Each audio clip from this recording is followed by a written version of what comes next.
امریکہ کی وینزویلا پر جارحیت ناقابل قبول ہے۔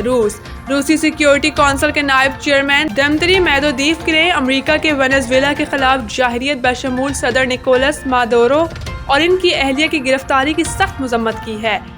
میدویدیف نے کہا کہ واشنگٹن کی یہ کارروائی بین الاقوامی قانون کی کھلی خلاف ورزی ہے اور یورپی ممالک کے دوہرے معیار آشکار ہو گئے ہیں۔